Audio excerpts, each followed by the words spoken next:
Welcome to the Schuby Show, where sports, movies, TV shows, technology, history, and more come to life. Now, please be seated and get ready for some more never-ending nonsense with yours truly, Schuby.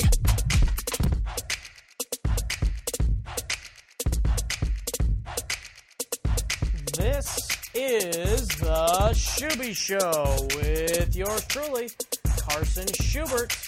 And today on the show, we have a guest, and her name is Paige Dimakos, and she is a podcast host and video host for FanRag Sports. And we're going to talk to her about her career and some of the things that are going on in the NFL and college football right now. And it should be a great conversation. Hopefully, she isn't too broken from that Iowa beatdown of Nebraska yet. She's a big Nebraska fan, so hopefully she's not too heartbroken, especially now that they hired Scott Frost. So we'll maybe talk a little bit about that, and of course the NFL, and whatever else we can think of to talk about. So. That is coming up here in just a few moments. Again, find the show on iTunes, Google Play, Stitcher, YouTube, TuneIn Radio, all those places, and of course at our website, theschubyshow.com. And of course, you can email us with questions, guest recommendations, theschubyshow@gmail.com. Paige Dimakos of FanRag Sports coming up after this. Welcome back to the Schuby Show, and I'm pleased now to be joined by Paige Dimakos of FanRag Sports. Paige, great to have you on today. Thanks, Carson, for having me. I'm happy to be here, and I know we got a lot to talk about, so let's get to work. Absolutely. And first things first, Paige, you are a video and podcast host for FanRag Sports, and the listeners can follow you on Twitter at the _sports page. And I must say that is a brilliant Twitter name, going with your name. Thank you. I appreciate the love. All right, so first thing first, Paige, I just kind of want you to give our listeners a little bit of a background of how you got to where you are today and your career up to this point a little bit, if you don't mind. Yeah, no worries. I knew I wanted to do this when I was in about junior high. I remember my 8th grade handbook said that my yearbook said that when you want to grow up, what do you want to be? And I said a sports journalist. So it's kind of been always the way that I had planned. And I started going from there. I mean, did certain things in high school, was always involved in trying to do as much as I could, learn from the football coaches, was a kind of assistant videographer to the basketball team, was putting together highlight reels and putting together tapes and just really trying to learn as much as I could about every sport, just because I knew that one day I wanted to cover everything. Specifically, I grew up in a basketball family. My brother played Division I basketball. My dad played basketball pro in Greece. And I was just always around sports, and so I just tried to learn as much as I could from everybody who's much smarter and more well-versed in the sport as I could. And that continued on until I was in college, when I went to the University of Nebraska. And luckily I went to a great football school that, had at the time Bo Pelini, who doesn't necessarily have the best reputation, but to me he was the greatest. He always helped me out. He always taught me about the game, answered all my questions, made me a hell of a lot more football smart than I was back then, and helped me get to where I am today, which I have all the appreciation for him. And I started my own website in college, then took internships, and that's kind of how I landed out here in Phoenix, Arizona, and then was working for an ESPN affiliate, Arizona Sports, when I got approached by FanRag, and I jumped at the opportunity at a national audience and doing a lot more video, and that's why I made the change, and that's where I am today. All right. So just a question from that. So you're your dad and your brother, you said, obviously big into sports. Is that the main reason you got into sports? I would say not really. I mean, my mom is just as much, if not actually more of a fan of sports than my dad is. Okay. I think a lot of it had to do with proximity. I grew up in a neighborhood with all boys, and I wanted to play. And if you were going to play, if I was going to have friends, I basically needed to learn to play sports. And that was kind of my first integration into loving sports, is playing it and being a part of it, and just wanting to be able to, to have friends, because I grew up in a cul-de-sac, and I'm not exaggerating. There were 10 boys and no girls. So it was either, I was going to play by myself, or I was going to have some friends, and they were all dudes and they wanted to play sports. And that was my first initiation into the tomboy sports world that is me now. That's awesome. So, hopefully, if our listeners, if you have any questions about Paige, please give her a shout out on Twitter about her early days or what she's doing now, and we might come into that a little bit more later on here too. But Paige, let's look at the NFL as of right now. The Minnesota Vikings, my favorite team, of course. They are playing some really good football, 10-2. But are they the best team in the NFC right now? That's a loaded question. I mean, are they the best defense in the NFL right now? Yes. Are they the best team? I don't know that I can answer that, because I still think, even though the Eagles lost on Sunday, I still truly believe they're a more complete football team than the Minnesota Vikings, because of Carson Wentz and what he brings to the table on offense. That I know I've given all the credit in the world to Case Keenum, but I also have seen Case Keenum other than this season, and I'm not willing to crown him yet. But their defense, listen, if they have to play home, if people have to come to Minnesota and play them, they're going to be a tough out. It doesn't matter who's coming there. And I think that's going to be the race here now, is Philly and Minnesota, who can have the best record and have to come there. And look at Seattle sneaking into the mix too. Obviously now with 8, they're always a tough out. I'm not a believer in them as much, because I think Russell Wilson just has to do way too much. And if they're not playing at home, it's just a completely different team. And with the injuries to Cam Chancellor and Richard Sherman, I mean, it's just not the same football team that we've seen. Even though they just beat the Eagles, I think they're in Philly and they could lose by 2 touchdowns. So I really truly believe the two best teams right now are Minnesota and Philly, but don't sleep on the Saints, another really, really talented team. And listen, Drew Brees has never had a running game like he does now with Alvin Kamara and Mark Ingram. So people should be scared of that team, because they had a couple injuries to defense. Marshawn Lattimore's back. He's probably going to win Defensive Rookie of the Year. And Alvin Kamara could win Offensive Rookie of the Year. I mean, they probably have the two best rookies on one team on opposite sides of the ball. And that's a dynamic team across the border.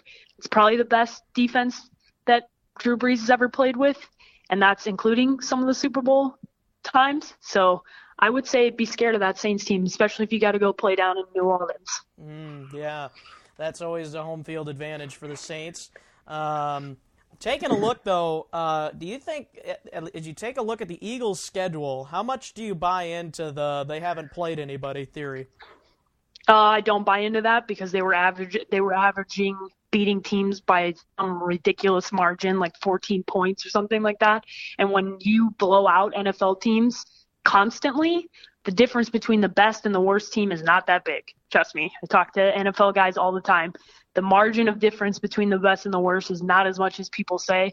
And when you can go in and blow teams out consistently, that's an impressive thing to be able to do. So I don't buy into that at all. They've had to play division games, and we all know what that division brings, even when some of those teams are down. So, yeah, I'm not a believer in that at all. Yeah, I can totally see where they would say that as well. And the thing with the Saints, too, they've got a quarterback and they've got a coach that have been there before, so that can be a dangerous situation. The thing I have questions about, though, is Drew Brees actually playing that well. I mean, he's got the running game that's making that offense really great, but is he actually playing to the level that we're used to seeing him play, and maybe that's the scary part. We haven't seen him do that, which could make that team even more scary. I don't know.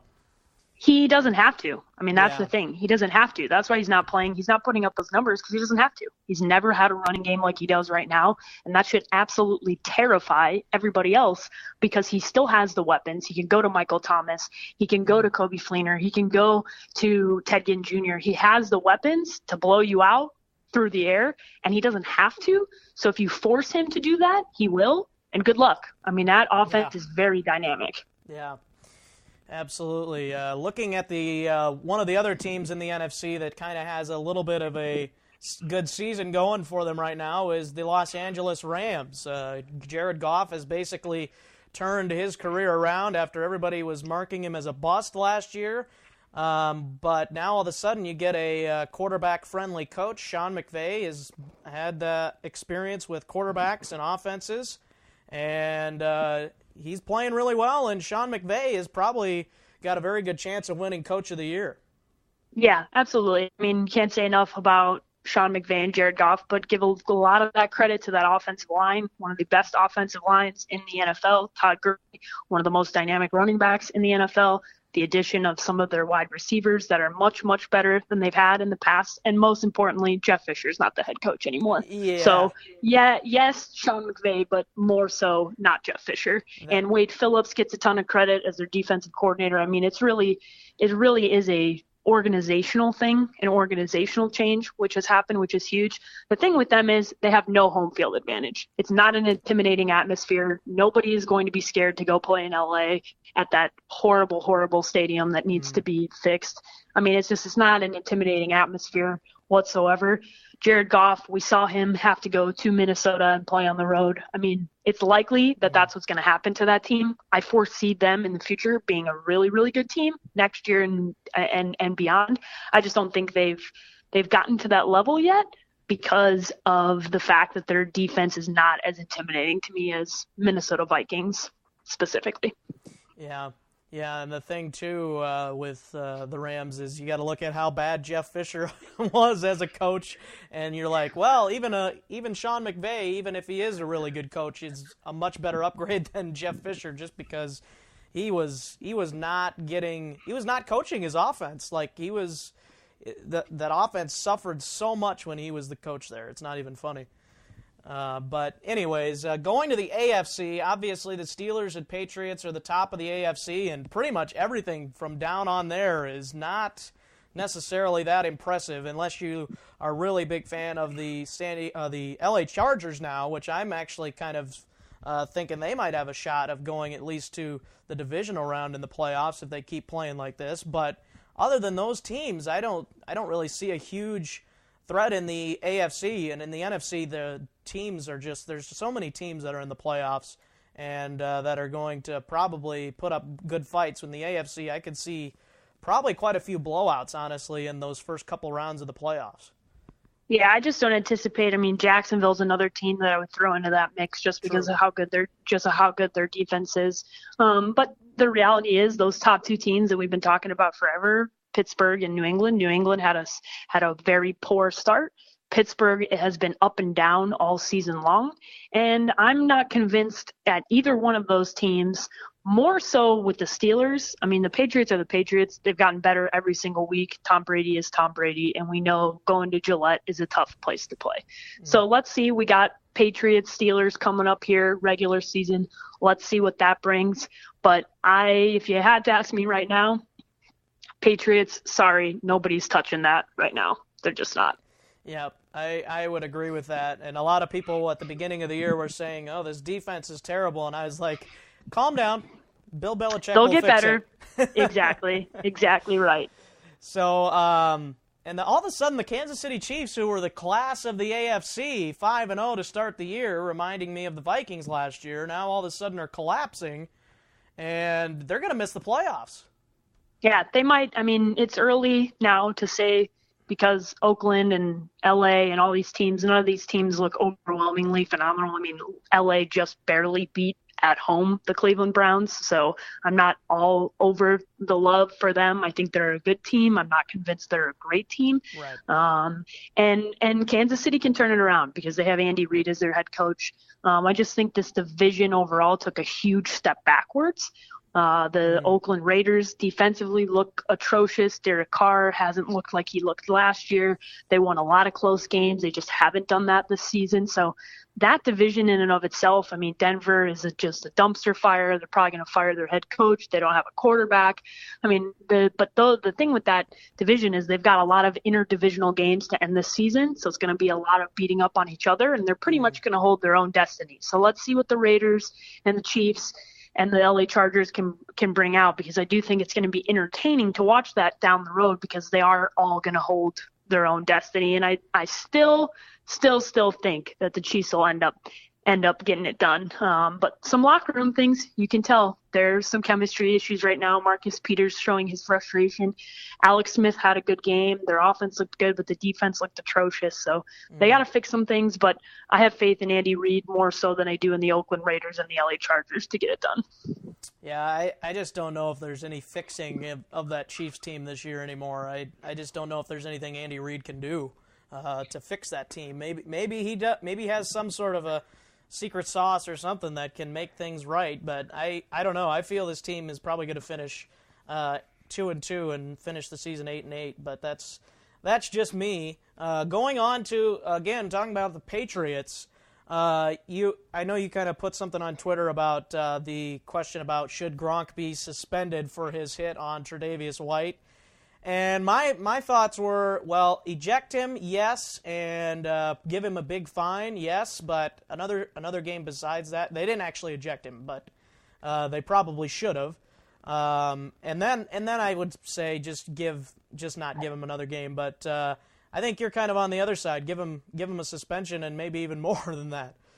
Well, they didn't eject him, so you have to err on what happened, and I mean, at the end of the day, it was a play that was after the whistle. It was totally the intent to injure. Yes. You have to be smarter than that. You can't go on top. Gronk is a very large human being. He gave the guy a concussion. You can't, if you are going to preach to all of us that the NFL takes CTE and player safety seriously, Gronkowski needs to be given a hefty fine, and he needs to sit out at least one game. We know that he's been given the one-game suspension. It doesn't matter that he's a likable guy. I love Gronk. He's entertaining. He's funny. What he did was Bush League. It was absolutely ridiculous, and you need to set the precedence that if you're going to do that, especially after the whistle, you got to sit out, because it's just ridiculous. You can't have that going on in the league, not when you're trying to tell everybody and preach to everybody that will listen that you are caring about CTE and player safety. Absolutely not. Right. Yeah, and they were talking on Monday Night Football last night, too, how Vontaze Burfict is such a great guy off the field, but he's had so many different penalties and stuff on the field for all the malicious hits that he has caused over the last few years. And, it doesn't really matter how nice you are off the field, because once you turn on when you buckle up that chin strap, you usually turn into a much meaner type of a person once you get onto that football field. For sure. Absolutely. But that doesn't excuse the behavior, and they need to set the precedence. And the fact that JuJu Smith was given the same suspension as Gronk is just an absolute joke. Just peak NFL, peak no consistency in the NFL, complete reaction to Twitter instead of doing what's right. If you're going to give Gronk one, you can't suspend JuJu. I mean, what JuJu did deserved the penalty. He deserved to admit that what he did was wrong, but a suspension for what JuJu did is it's just stupid. Agreed. The Vikings had that situation, too, with Laquan Treadwell blindsiding a Packers cornerback earlier in the season, too. He got maybe a fine and a penalty, but he did not get suspended for a game, I don't believe. So that was basically the same thing, and actually some people think Treadwell's hit was worse. So if that's the case, then Treadwell should have had at least a game suspension. But that, to me, is just good blocking. I mean, how can you suspend somebody for trying to have a good block like that? It's just kind of crazy to me. But anyways. Yeah, it's an NFL. I mean, the difference between what JuJu did and leading with his crown of his helmet, leaving, kind of pushing himself off what he did deserved an unnecessary roughness call. It didn't deserve a suspension. What JuJu did is a football play in the game where I don't think his intent was to hurt somebody, whereas Gronk made a play after the whistle with the intent to injure. That is where you need to set the line, that is absolutely inexcusable, and there is no room for that in the game. Yep, agreed. So, taking a look, a couple of games this weekend for sure that look interesting. The Rams and the Eagles, obviously a big game in the NFC, and the Panthers and the Vikings, and of course on Thursday night, the Saints and the Falcons. So those are three pretty huge games in the NFC. Let's start with the Thursday night game, Paige. Who do you like in that game? I'm sticking with the Saints. I'm a truther about the Atlanta Falcons. They're not the same team they were last year. They haven't looked the same at all this season. Their defense isn't as good. Devonta Freeman isn't the same running back in that system. And whether people like it or not, the Super Bowl hangover is a real thing. And what happened to them was the ultimate version of the Super Bowl hangover. So I'm sticking with the better team on both sides of the football, and that's the New Orleans Saints. All right, I am going to go with the Saints as well, just because I think that defense is going to probably shut down Matt Ryan in the passing game, forcing the Falcons to be more one-dimensional, and I think that does not bode well for the Falcons' offense. So I will pick the Saints as well, and I think the Saints' offense is going to be too much for that Falcons' defense to tame down as well. So I will go with the Saints as well. Looking at the Vikings and Panthers game, Vikings, again, this is kind of the big stretch for the Vikings. They started with that road game against Washington after the bye, then they went home to play the Rams, then they played the Falcons, and now they play the Panthers, both on the road. Some tough road games. Who do you like in this game? You broke up for a second, so you got to tell me the matchup again. Panthers-Vikings. I like the Vikings. I'm sticking with, like I said, better team. I love Cam Newton. I think what he's doing offensively is awful fun to watch. But Luke Kuechly is their game changer on defense, which I could see him getting after and trying to hit Case Keenum. But I'm just telling you, that Minnesota Vikings defense is nasty, and I just don't think that the Carolina Panthers are going to be able to put up enough points to beat that team. I just don't see it happening. Minnesota Vikings are a very, very good football team, and their defense is elite, as we like to say. Mm-hmm. Yeah, #elite. Yep. I would agree with you, and I'm maybe biased as a Vikings fan, but I actually think this could be an ugly game towards the end, because I feel, like you said, the Vikings defense against that Panthers offense, which can be very inconsistent at times, especially with the receiving core that they don't really have, especially after they traded Benjamin, which say what you want about Benjamin, that he's slow, but he made that wide receiver core a lot better than it is now. And I just think the Vikings defense will be able to handle Cam Newton, and I don't think the Panthers use Christian McCaffrey, who's probably their best offensive playmaker, in the way that he needs to be used, and that's 15 to 20 touches a game, and they just don't give him that. And I think the Vikings offense is going to be able to put some points against the Panthers defense, especially later in the game. And I think the Vikings could win this pretty handily, just depending on how consistent that Panthers offense is and how consistent Case Keenum is. I'll take the Vikings as well. And then we've got the Eagles and the Rams, and I think that's a home game for the Rams. And again, as you said, I totally agree. That's not much of a home game. It's pretty neutral field, not a home field advantage. Who do you like in that game, the Eagles and the Rams? I like the Eagles. I think they got punched in the mouth a little bit being up in Seattle, and it's a little bit of a wake-up call. It's nothing about them winning out is good for that team. I thought it was good for the Saints to get a loss too. It's good towards the end of the season. You get a little taste of the loss, and you don't want to feel that again. So I believe the Eagles are the better football team. It's going to be Carson Wentz v. Jared Goff. Looking forward to that game a lot. I'll go with the better overall team and the better overall defense, and I just think the Eagles are their defense is the X factor there. Yeah, and if the Rams did have a home field advantage, like what the Vikings or the Saints or like the Chiefs do sometimes at Arrowhead, I would say yes, give the Rams the win, but I just feel like it's going to feel like not much of a road game for the Eagles, so I feel the Eagles are probably going to use that against the Rams, and I'm going to take the Eagles as well.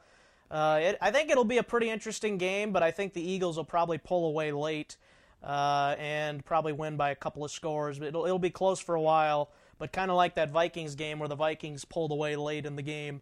I think that's kind of how it'll go again. Paige, do you have a Super Bowl prediction of who's going to win the Super Bowl? Is it just the Patriots again? Because honestly, I could see that happening right now myself.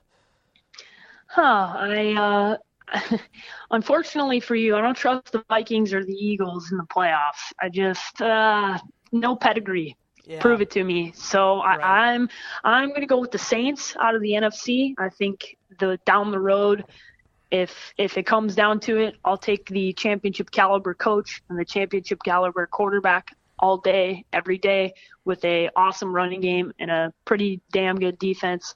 And I'm going to take the Patriots. I picked the Steelers at the beginning of the year. They've been way too inconsistent for my liking. And if they have to go to Gillette for an AFC Championship game, you could chalk that one up as a victory.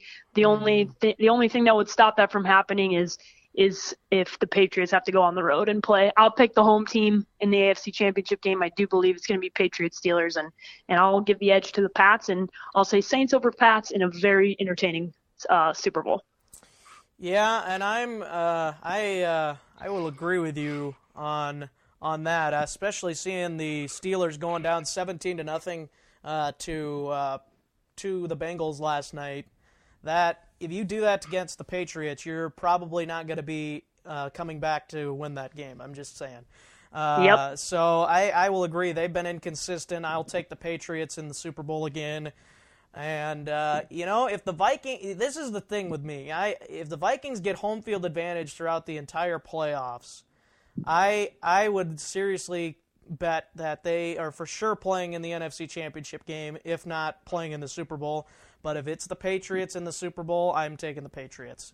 So yep. I would say I'll give the Vikings I'm just assuming that Case Keenum's going to keep playing as well as he is. But if he doesn't, then you could say, well, then it's probably going to be the Saints or it's probably going to be the Eagles, just depending on who's more consistent. And like you said, I think that championship pedigree that they've been there before, the Saints have been there before with the quarterback and the coach.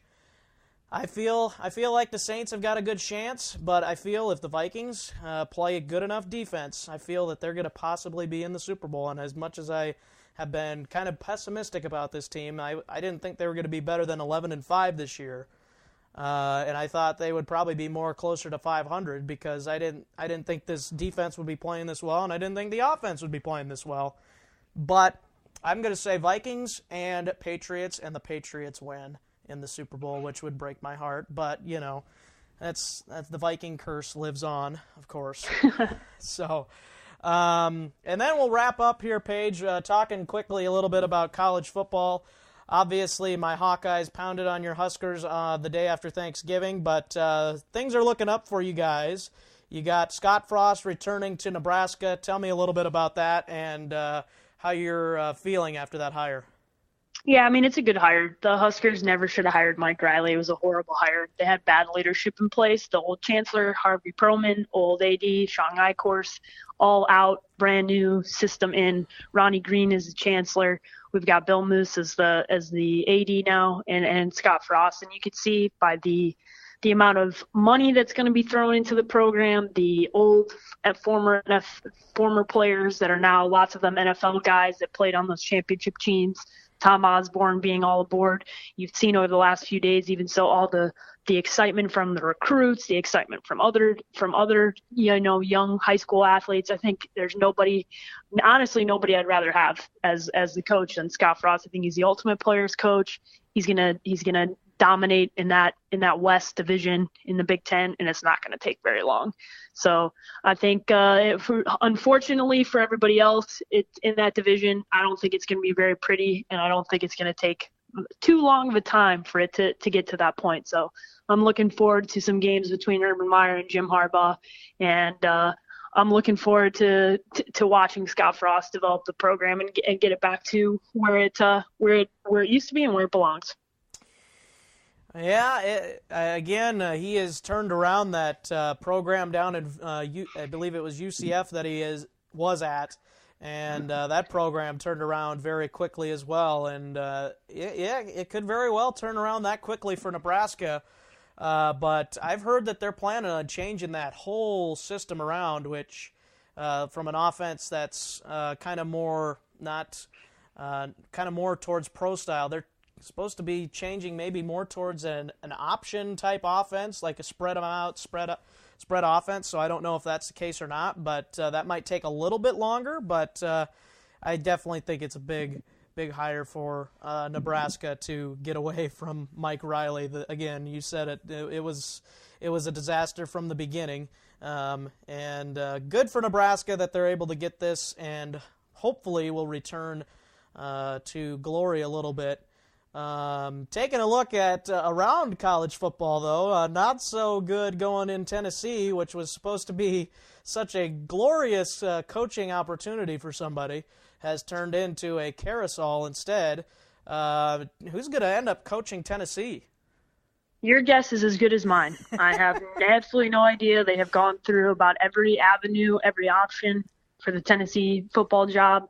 I think it's going to end up being somebody that none of us expected, and it's just whatever it is, the fan base is going to be pissed. When you let Twitter and your fan base dictate what's going on with your football program, it's just a complete disaster. So good luck to Tennessee Vols fans. I think that you just better hold on and say a couple prayers, because that is a total disaster in college football right now. Yeah, the best case scenario maybe would be to hire Peyton Manning, but I don't think he's going to come back to coach. No, I don't anticipate. Peyton's made enough money, and I don't think he's going to want to have to be going out on the recruiting trail and getting stuff done. I just don't think that's he will enjoy being an esteemed alumni and putting some money into that program. Yeah, agreed. So now we get down to the final four teams. Bama, and I'm sure you might have an opinion on that. Clemson, Georgia, and Oklahoma are the teams. First of all, does Bama deserve to be in? And then second of all, who do you like winning it all? Bama does deserve to be in. They're one of the best four teams in the country, and that's overall what this system is about, getting the best four teams in. Ohio State, do not lose to Iowa. Period. End of sentence. Win a football game that you should win, that you're better than a team. I mean, it's just, you cannot expect to lose like that in a football game and then try and be in the Final Four. You don't deserve it. And, Urban, sorry, but you can't have your cards both ways. They gave Ohio State the benefit of the doubt last year. They put them in when Penn State won the Big Ten championship game, and then they got absolutely destroyed by Clemson. So they don't deserve the chance. They were put in there. They took a risk on them last year, and look at how it turned out. In that game between Clemson and Alabama, very much looking forward to it. I want Clemson to win, but I truly believe Alabama, with a little chip on their shoulder after losing to Auburn, I'm going to take I'm going to take Alabama in that game. And I'm a big Baker Mayfield believer. I think Baker is very dynamic, and I truly believe it's going to be Oklahoma, Alabama, and man, oh man, it's going to be a fun game to watch. And I think Heisman Trophy winning, soon to be Baker Mayfield and the Oklahoma Sooners. As much as that pains me as a Nebraska fan, I truly believe the Sooners are the best team in the country. Yeah, as much as I want to say that they would win against Alabama, I just don't know. The rest, I feel like Baker Mayfield makes that team so much. I don't think that defense is that great, and I think Alabama's talent as a whole would probably get to Oklahoma and they'd probably win, but I love Baker Mayfield as well. I think he's going to be a very good NFL quarterback. I just don't know if they can beat Alabama. But if they do beat Alabama, that is going to say a lot for his NFL resume, I believe. So Absolutely. So my last question for you: are you a Netflix binger, and what's your favorite shows right now? I am a Netflix account owner. I don't binge all that often because I don't have the time to binge all that often. So I do watch shows. My favorite shows, not on Netflix, is Game of Thrones. Big Thrones fan. Love Stranger Things. Yes. My go-to Netflix show that isn't. I was a big fan of Ozark. I don't know. It's only one season in on Netflix. I just started Godless. Another Netflix original that's a Western themed, just one episode in. And my go-to all the time is Friends. I watch old episodes of Friends, love Friends. It's my favorite show of all time. Always makes me laugh, puts me in a good mood, and I fall asleep to Friends almost every night of the week. Absolutely. I love Stranger Things, love Ozark, and my favorite comedy is The Office. I love The Office. So, yes, it's... Those two shows, they got to keep those going. Netflix, Ozark, and Stranger Things. I feel those shows are outstanding. Great shows. So, Paige, anything else you want to tell our listeners? Again, maybe tell them where you can, where they can find your work a little bit. Yeah, if you want to, FanRagSports.com, you can check out all of what we're doing on FanRag. Lots of great content being written, lots of great video being produced, lots of good podcasts, always super fun. You can follow me on Twitter at @the_sports page with an I. You can find all my videos, all my podcasts, and all my hot takes there. All right, Paige, again, we appreciate it. I know you're very busy, so we appreciate it. And good luck to you in the future, and hopefully we can have you again sometime. Yeah, absolutely, Carson. Have a good rest of your day. Absolutely. Thank you, Paige. That is going to do it for the rest of this episode. You can find me on Twitter at Carson Schuby.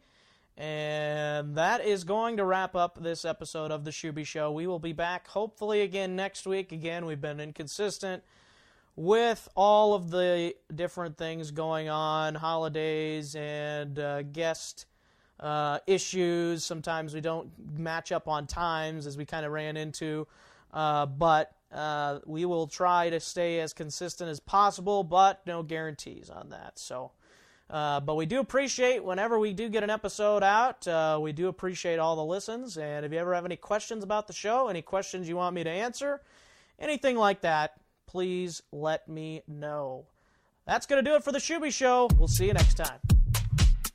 Thanks for listening to The Schuby Show. We hope you mildly enjoyed yourself with more never-ending nonsense with yours truly. For more nonsense, go to the website, theschubyshow.com. Get the show on iTunes, Google Play, YouTube, Stitcher, and TuneIn Radio. Until next time, Skol.